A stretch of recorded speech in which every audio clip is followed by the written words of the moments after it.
तो आज हम लोग इस वीडियो में देखेंगे कृषि विज्ञान कक्षा 6 अभ्यासकार पुस्तिका। इसमें सबसे पहले इंडेक्स देख लेते हैं। इंडेक्स मीन्स विषय सूची।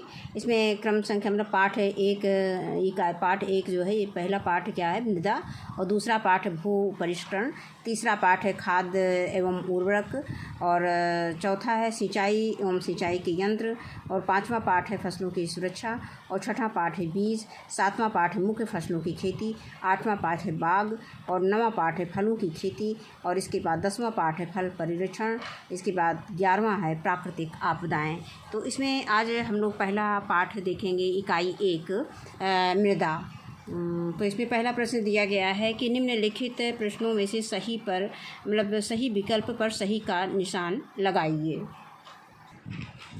तो पहला ऑप्शन दिया है जैविक पदार्थ का घटक। पहला क्वेश्चन का दिया गया है कि जैविक पदार्थ का घटक नहीं है। पहला ऑप्शन है सजीव, ये गलत है, और दूसरा है ह्यूमस, ये भी गलत है। सा है सड़ा गला जैविक पदार्थ, ये भी गलत है।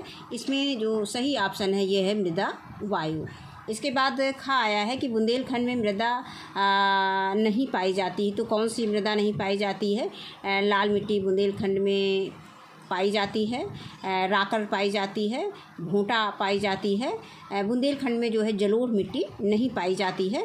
तो इसमें सही का निशान लगा देंगे। इसके बाद आता है प्रश्न संख्या ग, काली मिट्टी की विशेषता नहीं है।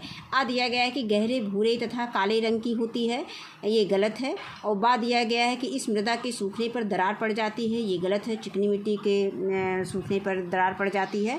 इसके बाद सा दिया है कि इसमें लोहा, कैल्शियम और मैग्नीशियम की प्रचुरता होती है, ये भी गलत है। और दा दिया गया है कि इसका गठन दोमट तथा रेतीला दोमट होता है, यानी इसका गठन दोमट अथवा रेतीला दोमट होता है, ये कथन सही है। इसके बाद आता है घा कि चिकनी मिट्टी की विशेषता नहीं है। तो कौन सा चिकनी मिट्टी की विशेषता नहीं? पहला ऑप्शन आ दिया गया है कि धान, गन्ना एवं कपास हेतु उपयुक्त होती है, यानी चिकनी मिट्टी किसके लिए उपयुक्त होती है? धान, गन्ना एवं कपास हेतु उपयुक्त होती है, ये गलत है। इनके कण बहुत छोटे होते हैं, ये भी गलत है। इसमें पोषण एवं कार्बनिक तत्व एवं कार्बनिक पदार्थ अधिक मात्रा में पाया जाता है, ये भी गलत है। इसमें दा ऑप्शन सही है, यह मृदा सबसे मुलायम होती है। तो इसमें दा में सही का निशान लगा देंगे। इसके बाद आता है प्रश्न संख्या 2, निम्नलिखित अधोलिखित प्रश्नों के सही विकल्प छांट कर लिखिए। मृदा में होता है, तो मृदा में क्या होता है? दिया गया है कि मृदा ठोस 30% होता है। बा में दिया गया है कि मृदा जल जो है 5% होता है। सा में दिया गया है कि मृदा खनिज जो है 2% 20% होता है। और जैविक पदार्थ जो है मृदा में दिया गया है कि जैविक पदार्थ 5% होता है। तो इसमें जो सही ऑप्शन है ये दा है। इसमें जो मृदा में जो जैविक पदार्थ होता है वो 5% होता है। तो इसमें सही का निशान लगा देंगे। अब अगला क्वेश्चन खा दिया गया है, दूसरे का खा खंड है कि बलुई मिट्टी की विशेषता है। तो बलुई मिट्टी के आ ऑप्शन दिया गया है कि बालू की मात्रा 80 से 100% होती है ये। और इसके बाद दिया गया है कि ये धान की खेती के लिए उपयुक्त होती है। और सा दिया गया है कि बलुई मिट्टी को जलोढ़ मिट्टी कहते हैं। इसके बाद दा ऑप्शन दिया या बुंदेलखंड क्षेत्र में पाई जाती है। तो इसमें आ ऑप्शन सही हो जाएगा कि बालू की मात्रा 80 से 100% होती है, यानी बलुई मिट्टी की विशेषता होती है कि इसमें बालू की मात्रा 80 से 100% होती है। इसके बाद आता है गा, जलोढ़ मृदा की विशेषता है। तो जलोढ़ मृदा की का विशेषता आ दिया गया है कि यह मृदा लाल रंग की होती है। और बा में दिया गया है कि यह मृदा नदियों के गाद से निर्मित होती है। और सा दिया गया है कि यह मृदा गहरे भूरे रंग की होती है। और दा ऑप्शन में दिया गया है कि यह मृदा बुंदेलखंड क्षेत्र में पाई जाती है। तो इसमें ऑप्शन हमारा जो है बा सही होगा, यह मृदा नदियों के गाद से निर्मित होती है। इसके बाद घा दिया गया है कि अनुपजाऊ मृदा है। तो अनुपजाऊ मृदा में क्या है? इसमें ऊसर दिया गया है, दोमट मिट्टी, काली मिट्टी और बलुई मिट्टी। तो उसमें ऊसर जो है अनुपजाऊ मिट्टी है, क्योंकि इसमें किसी फसल की पैदावार नहीं होती है। अब इसके बाद जो है प्रश्न संख्या 3 है कि रिक्त स्थानों की पूर्ति कीजिए। मृदा जल प्रतिशत होता है। तो 50% होता है या 25% होता है। तो मृदा जो है 25% होता है। तो यहाँ पे हम लिख देंगे 25। इसके बाद आता है खा, सिल्टी मिट्टी में सबसे कम पाया जाता है। तो सिल्टी मिट्टी में सबसे कम क्या पाया जाता है? बालू सबसे कम पाया जाता है। तो यहाँ पे हम लिख देंगे बालू। इसमें जो ऑप्शन सही है इसमें हम निशान लगा सकते हैं। इसके बाद गा आता है कि मोटी बालू के कणों का व्यास डॉट डॉट डॉट मिलीमीटर से अधिक होता है, 0.2 अथवा 2.5 से अधिक होता है। तो यहाँ पे हम लिख देंगे 0.2 मिलीमीटर से अधिक होता है। इसके बाद आता है घा बलुई ककरीली रेतीली डॉट डॉट डॉट मृदा है। ये क्या है? ये कम उपजाऊ है। यहाँ पे हम क्या लिखेंगे? कम उपजाऊ। ये हमारा ये ऑप्शन सही, यहाँ पे ये सही होगा। तो यहाँ पे हम लिख देंगे कम उपजाऊ। आगे आता है कि मैदानी क्षेत्र में डॉट डॉट डॉट मृदा पाई जाती है। तो मैदानी क्षेत्र में कौन सी मृदा पाई जाती है? भात मृदा पाई जाती है। मैदानी क्षेत्र में भात मृदा पाई जाती है। अब आगे दिया गया है रा कि निम्न का क्या अभिप्राय है। प्रश्न संख्या 4 है ये कि निम्न का क्या अभिप्राय है, एक पंक्ति में हमें लिखना है। तो पहला दिया है कि मृदा पृथ्वी का सबसे ऊपरी भाग है। और बा में दिया गया है, बा में हम एक लाइन में ये उत्तर लिख सकते हैं कि दोमट मिट्टी खेती के लिए, दोमट मिट्टी दिया गया है तो हम इसको एक लाइन में उत्तर दे सकते हैं कि दोमट मिट्टी खेती के लिए सर्वोत्तम होती है। या हम लिख सकते हैं कि वह मिट्टी जिसमें बालू सिल्ट 30 से 50% होता है और मृतिका 0 से 20% होता है। तो हम अपने जानकारी के लिए इसको याद रखें, लेकिन हम इसको 60 में दोमट मिट्टी को लिख सकते हैं। एक लाइन में उत्तर हमें देना है तो इसमें हम लिख सकते हैं कि दोमट मिट्टी खेती के लिए सर्वोत्तम होती है। इसके बाद गा आता है चिकनी मिट्टी। अब चिकनी मिट्टी के बारे में हम जानते हैं कि चिकनी मिट्टी क्या होती है। तो इस मिट्टी में मृतिका जो है 30 से 100% होता है और बालू जो है 0 से 50% होता है और कणों का आकार जो है 0.002 मिलीमीटर से कम होता है। तो ये तो उसकी संरचना हो गई, लेकिन हमें जब एक लाइन में उत्तर देना है तो हम इसमें लिख सकते हैं कि चिकनी मिट्टी सबसे अधिक कठोर होती है। उत्तर में हम ये अपने अभ्यास पुस्तिका कार्य पुस्तिका में लिख देंगे कि चिकनी मिट्टी सबसे अधिक कठोर होती है। या हम इसको लिख दें या इसको लिख, दोनों में से हमको एक लिखना है। अब आगे आता है कि रंध्रावकाश क्या है। तो एक लाइन में इसका उत्तर हो जाएगा कि मिट्टी के कणों के बीच खाली स्थान को रंध्रावकाश कहते हैं। अब आता है 5वां प्रश्न, प्रश्न संख्या 5, स्तंभ का तथा स्तंभ खा को सुमेलित कीजिए। तो स्तंभ का दिया गया है, स्तंभ खा दिया गया है, इसको हमें सुमेलित करना है। तो इसमें दिया गया है कि मृदा घटक दिए गए हैं, इधर मृदा में प्रतिशत दिया गया है। तो मृदा जल जो है इसका सा ऑप्शन सही हो जाएगा, 25 होता है। और इसके बाद है जैविक पदार्थ कितना होता है। जैविक पदार्थ हमारा 5% होता है मृदा में। इसके बाद आता है मृदा खनिज कितना होता है। तो मृदा खनिज हमारा जो है 45% होता है, इसको हम बा से मिला देंगे। इसके बाद आता है मृदा वायु 25% होता है मृदा में। तो ये हम इस तरह से इसमें निशान मिलान कर सकते हैं। आगे ये प्रश्न आता है कि निम्नलिखित में बेमेल छांट कर लिखिए। तो इसमें एक का दिया गया है कि बालू सिल्ट मृतिका और ऊसर। तो इसमें हम देखें कि इसमें अगर हम देखते हैं तो ये ऊसर जो है, अगर हम उपजाऊ के आधार पर देखते हैं तो उपजाऊ के आधार पर हम इसमें ऊसर को निशान लिख सकते हैं, छांट के इसको बेमेल में लिख सकते हैं ऊसर। तो हमारा ये बेमेल वाला ऑप्शन हो जाएगा ऊसर। इसके बाद आता है खा, ये हम उपजाऊ के आधार पर इसको हमने दिया है।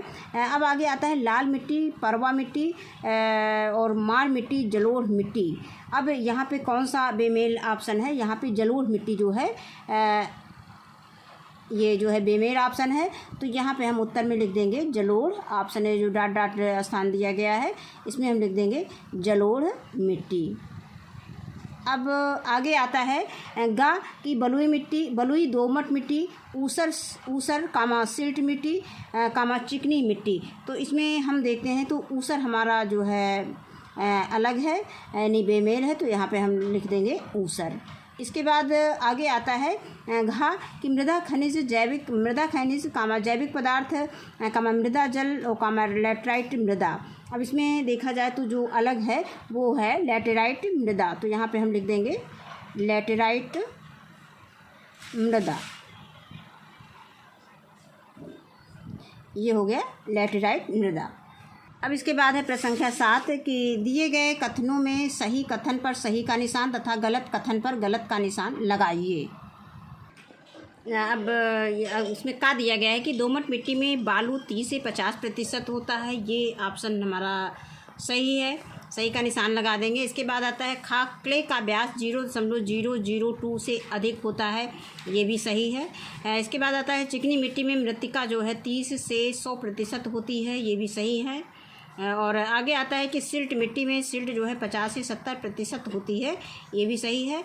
सिल्ट कणों का व्यास 0.2 से 0.02 या 0.2 से 0.02 होता है, तो ये गलत है। अब आगे आता है कि निम्नलिखित प्रश्नों के उत्तर एक शब्द में दीजिए।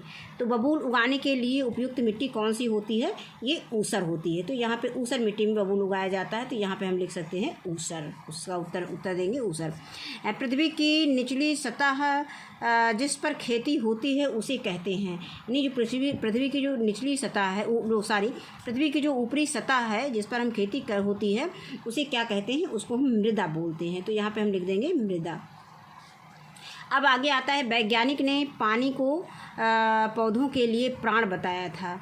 किस वैज्ञानिक ने पानी को पौधों के लिए प्राण बताया था? ये है वान हेमोंट। इसमें लिख देंगे वान हेमोंट। वान हेमोंट ने जो है पानी को पौधों के लिए प्राण बताया था। अब आगे आता है बुंदेलखंड क्षेत्र में पाई जाने वाली एक मृदा का नाम लिखिए। वैसे तो बुंदेलखंड में बहुत सारी मिट्टी पाई जाती हैं, जैसे लाल मृदा है, परवा मृदा है और मार मृदा है, राकर मृदा है। इसमें से हमें कोई एक लिख देना है, तो हम कोई भी एक लिख देते हैं। हम इसमें लिख देते हैं लाल मृदा, जो हमें आसानी से याद रहे वो हम इसमें लिख सकते हैं। अब आगे आता है कि निम्नलिखित चित्र में मृदा घटकों की प्रतिशत मात्रा लिखिए। अब इसमें घटक दिए गए हैं ये वृत्त में, जैसे मृदा ठोस दिया गया है, रंध्रावकाश से मृदा घटक की प्रतिशत मात्रा दी गई है। तो यहाँ पे मृदा खनिज है, मृदा वायु है, मृदा जल है, जैविक पदार्थ है। ये कितने प्रतिशत मृदा में पाया जाता है? तो हम इसमें जानते हैं कि मृदा वायु जो है मृदा में 25% पाया जाता है, यहाँ पे हम 25% लिख देंगे। इसके बाद मृदा जल भी 25% होता है, यहाँ पे 25% लिख देंगे। और जैविक पदार्थ जो है 5% होता है, यहाँ पे 5% लिख देंगे। और इसके बाद आता है मृदा खनिज जो है ये 45% मृदा में पाया जाता है। अगला क्वेश्चन प्रश्न संख्या 10 देखेंगे कि निम्नलिखित प्रश्नों के उत्तर दी गई पंक्तियों में लिखिए। तो का दिया गया है कि सिल्ट मिट्टी की 3 विशेषताएं लिखिए, क्योंकि हमको इसमें 60 में लिखना है, एक ही पंक्ति में इसका उत्तर देना है। तो हम इसमें नंबर आ में लिखेंगे कि जल धारण करने की क्षमता अधिक होती है। जो सिल्ट मिट्टी होती है उसमें जो है जल धारण करने की क्षमता अधिक होती है। और बा लिखेंगे कि बालू की मात्रा बहुत कम होती है। और सा में लिख सकते हैं कि सिल्ट की मात्रा अधिक 50 से 70% होती है। इसके बाद आता है खा कि बुंदेलखंड क्षेत्र में पाई जाने वाली 4 मृदाओं के नाम लिखिए। तो इसका उत्तर आ में लिखेंगे लाल मृदा, बा में है परवा मृदा, सा में है मार मृदा और इसके बाद दा है राकर मृदा। इसके बाद आता है गा की लैटराइट मिट्टी की 2 विशेषताएं लिखिए। तो इसमें हम लिखेंगे कि यह मिट्टी सूखने पर कठोर हो जाती है। और बा में लिखेंगे कि इस मिट्टी में लोहा, एल्यूमिनियम और ह्यूमस प्रचुर मात्रा में पाया जाता है। इसके बाद आता है घा की कम उपजाऊ मिट्टी के 4 उदाहरण लिखिए, यानी जो कम उपजाऊ मिट्टी है उनके 4 उदाहरण लिखना है। तो कम उपजाऊ मिट्टी के 4 उदाहरण कौन कौन से हैं? बलुई मिट्टी है, नंबर बा में लिखेंगे कंकरीली मिट्टी, नंबर सा में लाल मिट्टी और नंबर दा में हम लिख सकते हैं कि पीली मिट्टी।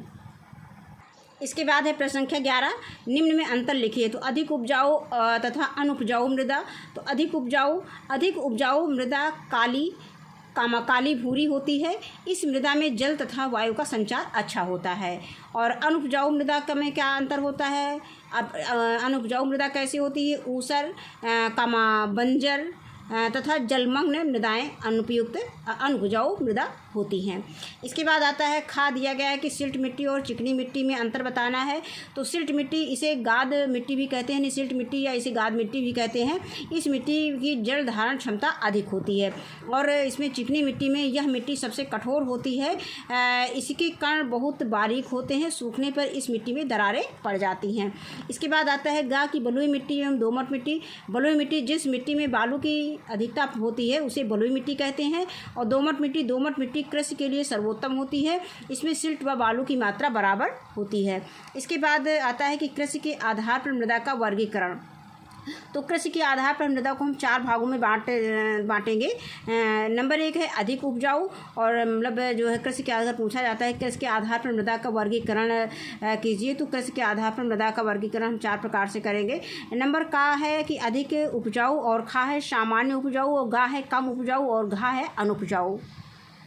इसमें और भी ऑप्शन दे दिए हैं, अंगा और चा दिया गया है, लेकिन 4 ही वर्गीकरण हैं जो आपकी बुक में दिए गए हैं। अब सारणी 13 है कि नीचे एक सारणी दी गई है, इसमें मृदा कणाकार वर्ग को दर्शाया गया है। अब यहाँ पे कणाकार वर्ग है, बालू कितने प्रतिशत होता है, सिल्ट कितने प्रतिशत होता है, और मृत्तिका कितने प्रतिशत होता है, ये हमें इसमें लिखना है इस सारणी में। तो इसमें कणाकार बलुई मिट्टी में बालू कितने प्रतिशत होती है, तो बलुई मिट्टी में जो है बालू 80 से 100% होती है। तो हम यहाँ पे लिख सकते हैं 80 से 100%। अब आगे सिल्ट दिया है 0.20% और मृत्तिका दिया गया है। इसके बाद बलुई मिट्टी में बालू दिया गया है, बालू का प्रतिशत दिया गया है, सिल्ट का प्रतिशत दिया गया है। हमें लिखना है कि मृत्तिका जो है कितने प्रतिशत होती है, तो 0 से 20% होती है। अब आगे आता है दोमट मिट्टी। तो दोमट मिट्टी में बालू की मात्रा दी गई है, इसमें हमें सिल्ट की मात्रा बताना है। तो ये 30 से 50% मिट्टी में सिल्ट होती है। इसके बाद हमें बताना है दोमट मिट्टी में सिल्ट की मात्रा इतनी होती है, यानी 30 से 50% होती है। और इसके बाद आता है सिल्टी। तो सिल्टी में जो है बालू की जो प्रतिशत मात्रा दिया गया है, ये है 0 से 20, यानी कणाकार मृदा कणाकार वर्ग है इसमें। अब आगे दिया गया है चिकनी मिट्टी। तो 0 से 50 दिया गया है, हमें बताना है सिल्ट का प्रतिशत। तो सिल्ट का प्रतिशत होता है 0 से 50%। अब अगला प्रश्न दिया गया है कि उपरोक्त सारणी में रिक्त स्थानों की पूर्ति कीजिए। तो ये हमारा रिक्त स्थानों की पूर्ति हो गया है। और इस चैप्टर का अंतिम प्रश्न दिया गया है अभ्यास पुस्तिका में कि मृदा पर टिप्पणी लिखिए। तो मृदा पर हम टिप्पणी लिख सकते हैं कि मृदा पृथ्वी का सबसे ऊपरी भाग है, जो चट्टानों एवं खनिजों के टूटने फूटने व स्थानांतरित होकर एकत्रित होने से बनी है। इसमें खनिज जो है 45%, जैविक पदार्थ 5%, मृदा जल 25% तथा मृदा वायु 25% है। तो यहीं पर हमारा ये अभ्यास जो है ख़त्म होता है, पाठ हमारा यहीं पे समाप्त होता है। तो इस वीडियो में बस इतना ही। वीडियो देखने के लिए बहुत बहुत धन्यवाद।